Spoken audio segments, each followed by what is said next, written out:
নমস্কার, কেমন আছেন সবাই? রান্নার ঝুলি একটি ব্লগে আজকে নিয়ে চলে এসেছি নতুন একটি রেসিপি। আজকে নিরামিষ একটি রেসিপি দেখাবো, সকলের ভীষণ প্রিয় কুমড়ো আলু ছোলা দিয়ে ছক্কা। কুমড়ো আলু ছোলা দিয়ে ছক্কা করার জন্য আমি এখানে কুমড়ো আলু ডুমো ডুমো করে কেটে নিয়েছি, 500 কুমড়ো নিয়েছি আর 2টো আলু নিয়েছি। এখানে আমি 50 ছোলা ভিজিয়ে রেখে দিয়েছিলাম। এখানে ফোড়নের জন্য নিয়েছি 4টে শুকনো লঙ্কা, 3টে তেজপাতা আর নিয়েছি 1.5 চা চামচ 5 ফোড়ন। শুকনো লঙ্কাটা আমি 4টে নিয়েছি কারণ আমি এতে আর ঝাল দেব না। এখানে নিয়েছি 1.5 চা চামচ হলুদ গুঁড়ো আর লবণটা আপনারা স্বাদ মতন দেবেন। এখানে নিয়েছি আমি সর্ষের তেল। কড়াটা গরম বসিয়ে দিয়েছি, তেল দিয়ে দেব। তেল গরম হয়ে গেছে, হালকা দেখুন ধোঁয়া উঠছে। ফোড়নটা দিয়ে দেব।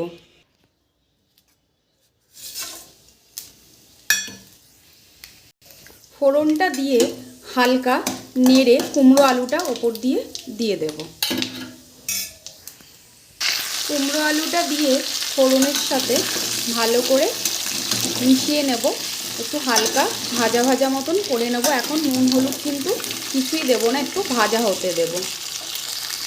কুমড়ো আলুটা ভালো করে ভেজে নিয়েছি। এবার ওপর দিয়ে আমি ভিজিয়ে রাখা ছোলাটা দিয়ে দেব। নুন হলুদটা দিয়ে দেব, দিয়ে ভালো করে এটাও একটু ভাজা ভাজা মতন করে নেব।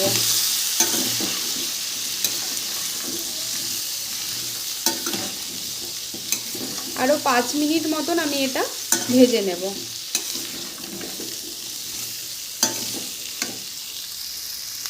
5 মিনিট খুব ভালো করে ভেজে নিয়েছি। এবার আমি এতে সামান্য একটু জল দিয়ে দেব, যাতে কুমড়ো আলু ছোলাটা ভালো করে সেদ্ধ হয়ে যায়।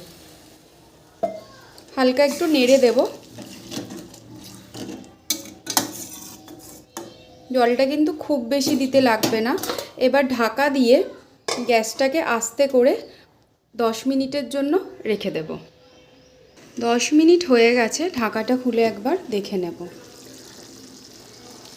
জলটা দেখুন শুকিয়ে এসেছে, রঙটাও কত সুন্দর এসেছে। এবার এতে আমি সামান্য একটু 1/2 চা চামচের মতন চিনি দিয়ে দেব। ভালো করে চিনিটা মিশিয়ে নেব। চিনিটা ভালো করে মিশিয়ে নিয়েছি, দেখুন একেবারে মাখা মাখা হয়ে গেছে। এবার নামিয়ে নেব। রেডি হয়ে গেছে কুমড়ো আলু ছোলা দিয়ে ছক্কা, সাথে গরম গরম লুচি। আজকের মতন ব্লগটি এখানেই শেষ। রান্নার ঝুলি নিয়ে আসবে আবার নতুন একটি রেসিপি।